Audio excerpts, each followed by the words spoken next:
The Rockefellers, the Vanderbilts, the Carnegies, the Morgans, names that built America's industrial empire, dynasties that shaped modern capitalism, families so wealthy they literally funded wars, built cities, and controlled entire industries. But here's what they don't teach you in history class. Every single one of these families had zero recorded wealth before the 1850s. Not some wealth, not modest wealth, zero. John D. Rockefeller's father was a con artist who sold fake cancer cures and abandoned his family for months at a time. Cornelius Vanderbilt started with a $100 loan to buy a sailboat. Andrew Carnegie arrived in America with his family owning exactly one trunk of belongings. J.P. Morgan's grandfather was a tavern keeper in Connecticut. And it's not just these four. Every major American dynasty that exists today follows the exact same pattern. Massive generational wealth that appeared out of nowhere in a 30-year window. And the explanation you've been given about hard work, innovation, and the American dream, that's not the full story, not even close.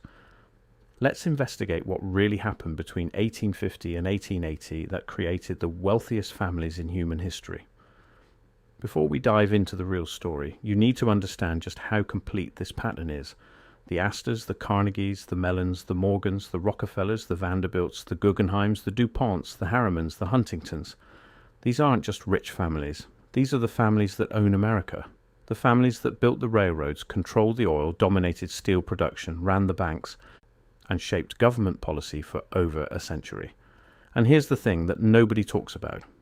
If you go back to 1840 and try to find any of these names in wealth records, tax documents, or property holdings, you won't find them. Not because the records were lost, because they didn't exist. The Vanderbilt fortune started in 1810 when Cornelius Vanderbilt was 16 years old. His mother loaned him $100 to buy a small sailboat to ferry passengers between Staten Island and Manhattan. That's it, $100 and a sailboat. By 1877, when he died, he was worth over $100 million. That's the equivalent of over $200 billion in today's money. From a $100 loan to the richest man in America in 67 years. But the Vanderbilt story isn't unique. It's the template. Every single dynasty follows the exact same arc, poverty or modest means, before 1850. Explosive, almost incomprehensible wealth by 1880. And that timeline isn't a coincidence. So what happened in those 30 years? The official story is industrialization. The rise of railroads, steel, oil, and banking created opportunities that didn't exist before. Smart men with vision seized those opportunities and built empires. Hard work, innovation, risk-taking, the American dream in action. And that's partially true, but it's not the full picture because industrialization happened in England too. It happened in France. It happened in Germany. But those countries didn't create dozens of families with Vanderbilt-level wealth in a single generation. England had old money, aristocratic families that had been wealthy for centuries. France had the same. Germany had the same. America was different. In America, the wealth didn't transfer from old aristocrats to new industrialists. Because there were no old aristocrats, the wealth appeared out of thin air. And the mechanism that made that possible wasn't just hard work and innovation. It was something far more deliberate. Let's start with the railroads, because that's where the real story begins. In 1850, America had about 9,000 miles of railroad track. By 1880, that number exploded to over 93,000 miles, the largest infrastructure project in human history up to that point, and every single mile of that track was built with government land grants, government subsidies, and government-backed bonds. The Pacific Railway Acts of 1862 and 1864 handed railroad companies like the Union Pacific and Central Pacific over 170 million acres of public land for free. That's an area larger than Texas. The government also gave them loans worth tens of millions of dollars at below-market interest rates. Cornelius Vanderbilt didn't just build railroads with his own money and compete in a free market. He bought politicians, he bribed legislators, he manipulated stock prices. He controlled shipping rates through backroom deals with government officials. His wealth wasn't created by innovation. It was extracted through monopoly power guaranteed by the state. And the Vanderbilts weren't alone. Leland Stanford, one of the Big Four who built the Central Pacific Railroad, was simultaneously the governor of California while his company received massive federal land grants. That's not a conflict of interest. That's open corruption. He literally wrote the laws that funded his own railroad. And when workers protested unsafe conditions or demanded fair wages, he used state militia to crush strikes. The official story of the railroad barons is that they connected America and built the infrastructure that made the country a superpower. And that's true, but they did it by extracting wealth from the government, exploiting immigrant labor, and using political power to eliminate competition. The free market had nothing to do with it. Now let's talk about oil, because the Rockefeller story is even more revealing. John D. Rockefeller founded Standard Oil in 1870. Within 10 years, he controlled 90% of America's oil refining capacity. 90%. That's not innovation. That's monopoly. And the way he built that monopoly wasn't through better products or lower prices. It was through a strategy called railroad rebates. Here's how it worked. Rockefeller made secret deals with railroad companies. He would ship massive quantities of oil on their trains, and in exchange, they would give him rebates. Not just discounts on his own shipments, but rebates on his competitors' shipments too. So every time a rival oil company shipped a barrel of oil, Rockefeller got paid. His competitors were literally funding his empire without knowing it. This wasn't legal. It violated common carrier laws. But Rockefeller had enough political power that the laws weren't enforced, and when some states tried to crack down, he simply restructured Standard Oil as a trust, creating a legal loophole that allowed him to operate across state lines without oversight. By 1880, Rockefeller was worth hundreds of millions, and he didn't get there by drilling more oil or refining it better.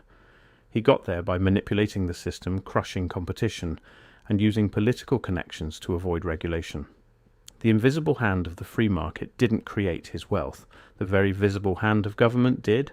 But here's where it gets even more interesting, because the same families that built wealth through railroads and oil also controlled the banks. And the banks controlled everything else. J.P. Morgan didn't start as a banker. His grandfather owned a tavern. His father became a merchant banker in London, but the family wasn't wealthy by aristocratic standards. Morgan's real fortune came from a single deal in 1879 when he helped the US government sell bonds to refinance Civil War debt. He made millions in fees, and once he had that capital, he started buying up railroads, steel companies, and industrial firms. By 1900, J.P. Morgan controlled US Steel, General Electric, and half a dozen major railroads. He was so powerful that when the US government faced a financial crisis in 1907, they asked Morgan to bail them out. Think about that. The government went to a private banker and asked him to save the economy. And he did, because he had more liquid capital than the Treasury. Morgan didn't create value. He consolidated power, he bought struggling companies, merged them into monopolies, and then used those monopolies to extract wealth from everyone else.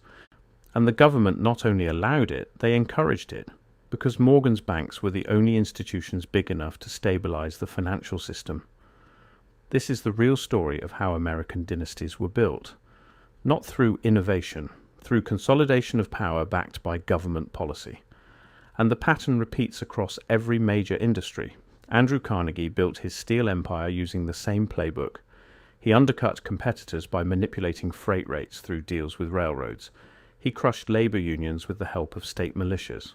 And when he sold Carnegie Steel to J.P. Morgan in 1901 for $480 million, he became the richest man in the world overnight. But Carnegie didn't invent steel. He didn't even improve the manufacturing process in any revolutionary way. What he did was control the supply chain, eliminate competition, and use political power to maintain his monopoly. The Bessemer process that made cheap steel possible was invented in England. Carnegie just applied it in America, where labor was cheaper and government regulation was weaker. So why did this only happen in America? Why didn't England or France or Germany create dozens of Rockefeller-level fortunes in the same time period? Because those countries had existing power structures. Aristocratic families, established monopolies, strong labor movements. In England, if you wanted to build a railroad, you had to negotiate with landowners who had legal titles going back centuries. In America, the government just seized the land from Native Americans and handed it to railroad companies for free. European countries also had stronger regulations, banking laws, labor protections, antitrust frameworks. America had none of that until the early 1900s. The Gilded Age was called the Gilded Age for a reason. It looked like gold, but underneath it was corruption, exploitation, and wealth extraction on a scale the world had never seen. And the families that built that wealth didn't just get rich, they built dynasties that still control massive portions of the American economy today. The Rockefeller family still manages billions through trusts and foundations. The Morgans evolved into J.P. Morgan Chase, one of the largest banks in the world. The Vanderbilt fortune diluted over generations, but the name still carries weight in business and politics. These weren't self-made men who pulled themselves up by their bootstraps. They were opportunists who exploited a moment in history when the government was handing out land, subsidies, and monopoly power to anyone willing to take it. And once they had that power, they used it to rewrite the rules in their favor. The myths we tell about these families, the rags to riches stories, the celebration of their philanthropy, all of it obscures the real mechanism of wealth creation. Andrew Carnegie built libraries with his fortune. But he built that fortune by paying steelworkers starvation wages and using Pinkerton agents to shoot strikers. John D. Rockefeller donated millions to universities and medical research, but he made those millions by destroying competitors and manipulating markets. This isn't to say these men weren't smart, they were. This isn't to say they didn't work hard, they did. But intelligence and hard work don't create $100 billion fortunes. Systems do. And the system in America between 1850 and 1880 was designed to transfer public wealth into private hands at a speed and scale that had never happened before. The land grants alone transferred over 200 million acres of public land to private railroad companies. That's 10% of the entire United States, given away for free to corporations run by a handful of families. Imagine if the government did that today. Imagine if they gave Jeff Bezos 10% of America and said, build some infrastructure. People would riot. But in the 1800s, that's exactly what happened. And we celebrate the men who took the land as visionaries. The question isn't whether these families were smart or hard-working.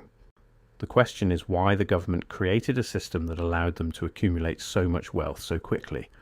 And the answer is that the government didn't have a choice. America was expanding. The country needed railroads, steel, oil, and banks, and there was no existing infrastructure to build those industries. So the government partnered with private capital and handed over control. But once those families had control, they never gave it back.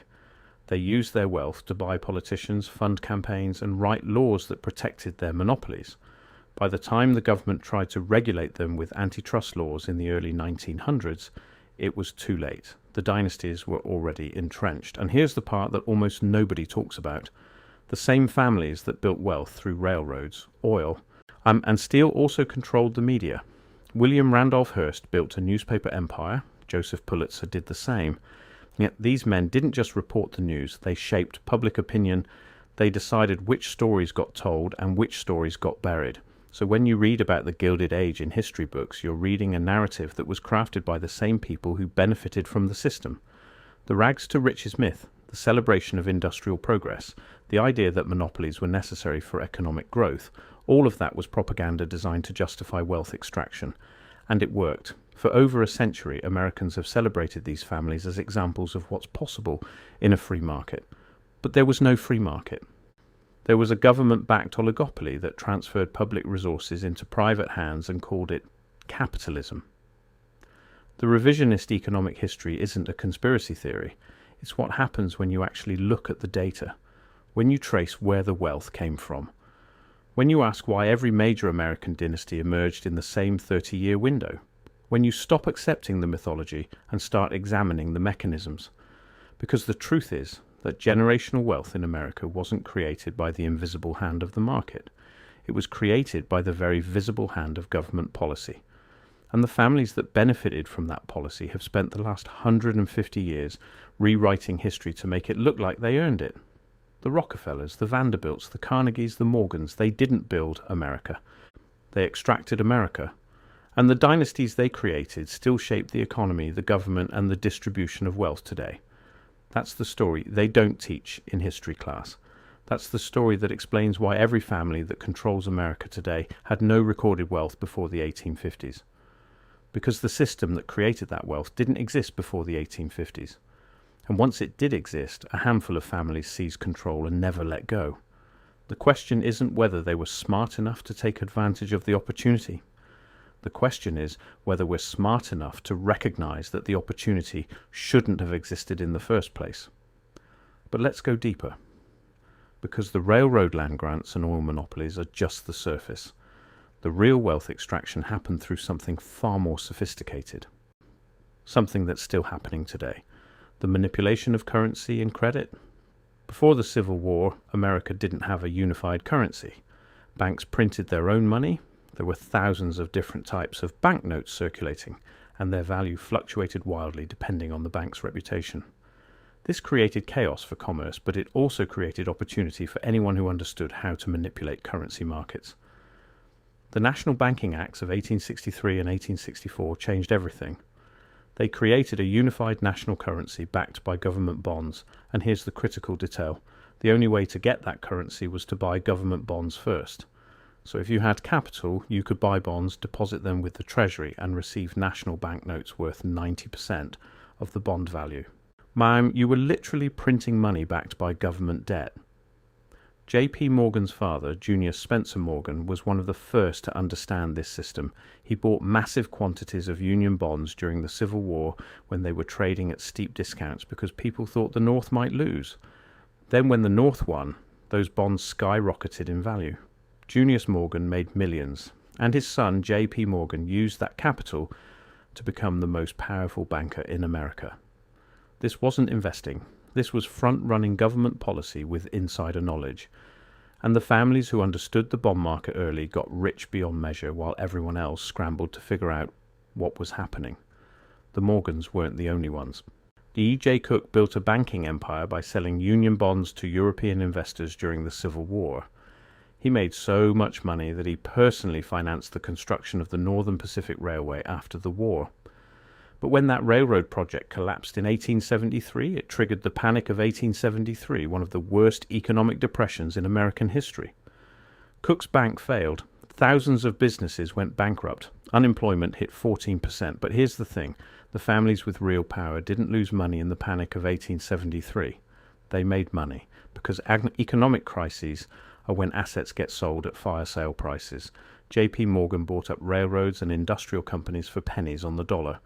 The Rockefellers expanded Standard Oil by acquiring bankrupt refineries. When Andrew Carnegie bought struggling steel mills and consolidated them into his empire. This is the pattern that repeats throughout American economic history. Create a boom through government subsidies and easy credit. Let smaller players overextend themselves. Trigger a crash. Buy everything at a discount. Consolidate power. Repeat. And the families that understand this pattern don't just survive the crashes. They thrive.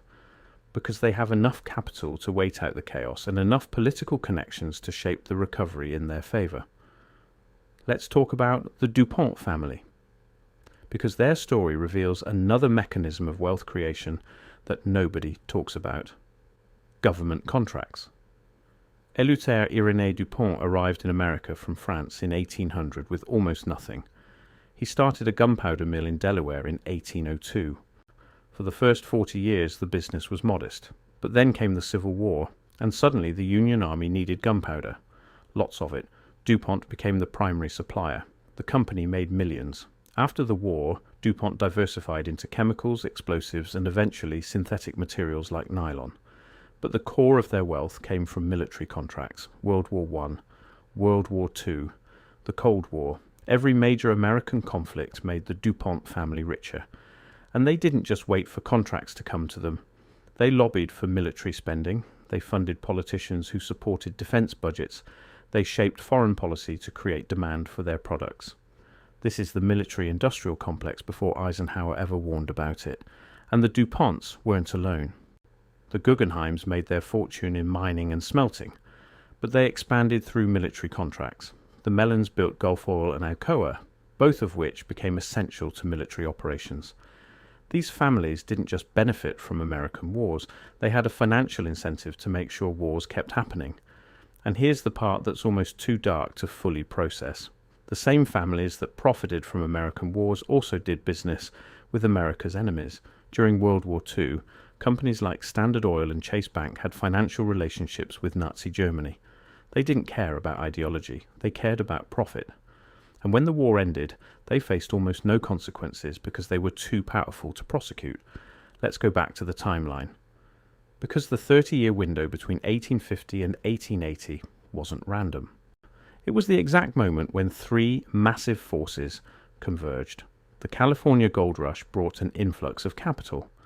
The Civil War created government demand for everything from railroads to weapons to bonds. And the westward expansion gave the government an excuse to seize land and hand it over to corporations. The gold rush alone transferred over $550 million worth of gold into the American economy between 1848 and 1855. That's tens of billions in today's money. And where did that gold end up? In the banks controlled by families like the Morgans and the Mellons. Gold became the backing for currency. Currency became the tool for expansion. And expansion became the justification for monopoly. California went from a sleepy territory with less than 15,000 non-native settlers to a state with over 300,000 people in just 5 years.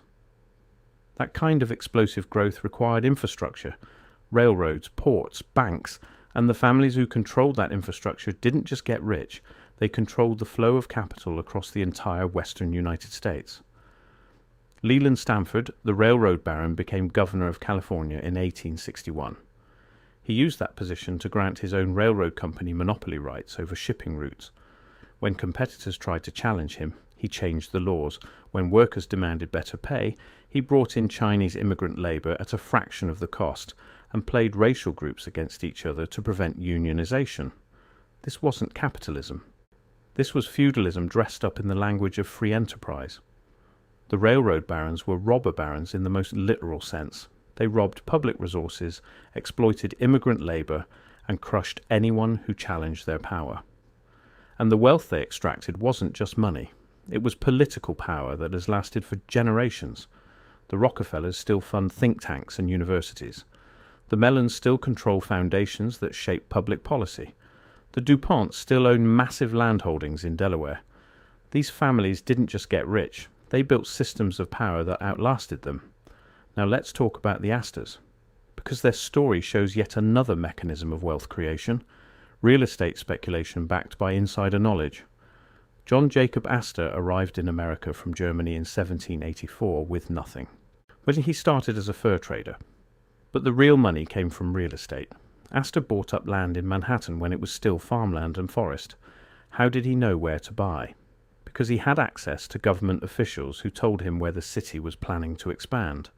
When New York built the Erie Canal in 1825, land values exploded along the route. Astor owned most of that land. He made millions overnight, and he used those millions to buy more land, knowing that the city would keep expanding north. By the time he died in 1848, he was the richest man in America. His fortune was estimated at over $20 million, the equivalent of over $600 million today. But Astor didn't build anything. He didn't create value. He just bought land and waited for the government to make it valuable by building infrastructure nearby. That's not entrepreneurship, that's rent-seeking. And it's the same model that real estate dynasties still use today. The Astor fortune funded future generations of political influence. His descendants married into European aristocracy. They shaped New York high society. They controlled cultural institutions like museums and libraries. The wealth that John Jacob Astor extracted from Manhattan real estate speculation created a dynasty that influenced American culture for over a century. And this pattern repeats across every major city. In San Francisco, the Big Four railroad barons Leland Stanford, Collis Huntington, Mark Hopkins, and Charles Crocker bought up land along their planned rail routes before the routes were publicly announced. They knew where the value would appear because they controlled where the railroads would go. That's insider trading applied to real estate. And it was completely legal because they wrote the laws. In Chicago, the meatpacking barons like Philip Armour and Gustavus Swift built fortunes through similar methods. They controlled the stockyards. They owned the railroads that shipped the meat. They paid workers starvation wages and sold tainted meat to consumers because there were no regulations. When Upton Sinclair exposed the conditions in the jungle in 1906, people were horrified. But by then, the meatpacking dynasties were already entrenched. The point is that none of these fortunes were built in a vacuum. They were built through deliberate manipulation of government policy, exploitation of labor, and consolidation of monopoly power. And the families that understood how to work the system didn't just get rich once. They built self-perpetuating machines that keep generating wealth across generations. Let's talk about inheritance and how these dynasties maintain power. Because getting rich is one thing, staying rich for over a century is something else entirely. The key was trusts.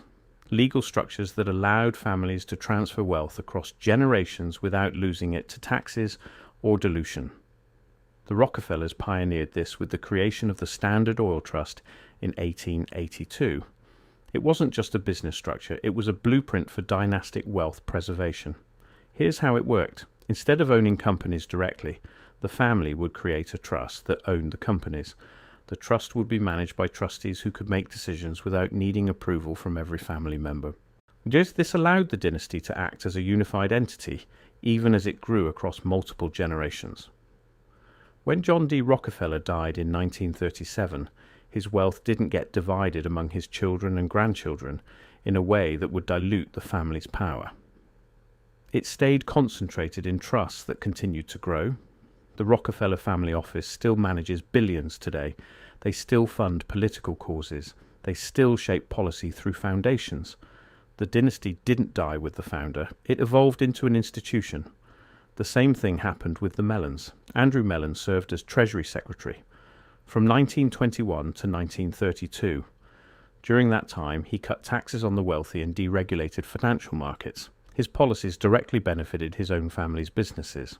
That's a conflict of interest so obvious it should have been illegal.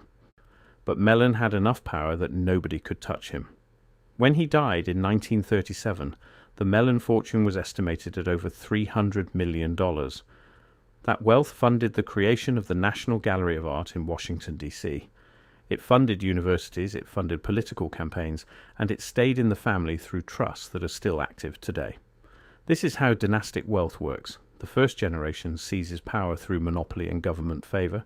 The second generation consolidates that power through trusts and political influence. The third generation uses that power to shape culture and policy in ways that protect the family's interests forever. And the mythology around these families obscures the mechanisms. We celebrate their philanthropy without asking where the money came from. We admire their business acumen without examining the monopolies that made it possible.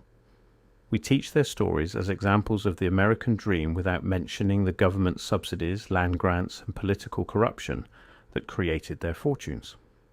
The revisionist history isn't about tearing down successful people. It's about telling the truth. The truth is that the wealthiest families in American history didn't earn their fortunes in a free market. They extracted them from a system designed to transfer public wealth into private hands. And once they had that wealth, they used it to rewrite the rules so that nobody else could do the same thing. The Sherman Antitrust Act of 1890 was supposed to break up monopolies, but it was rarely enforced. When Standard Oil was finally broken up in 1911, the Rockefeller family didn't lose money, they made money, because the breakup created dozens of smaller oil companies and the Rockefellers owned stock in all of them. The value of their holdings actually increased after the breakup. That's the difference between performative regulation and actual accountability. The government made it look like they were cracking down on monopolies while ensuring that the families who benefited from those monopolies stayed rich. And this pattern continues today. The same families that built wealth in the Gilded Age still shape American policy through lobbying, campaign finance, and think tank funding. The mechanisms have evolved, the names have changed, but the system is the same. Wealth begets power. Power protects wealth. And the cycle continues. So when you hear the story of American capitalism, when you hear about self-made billionaires and the power of free markets, remember this. Every family that controls America today had no recorded wealth before the 1850s. And the wealth they built wasn't created by markets. It was extracted through monopoly, political corruption, and government subsidies on a scale the world had never seen. That's not the American dream. That's the American reality.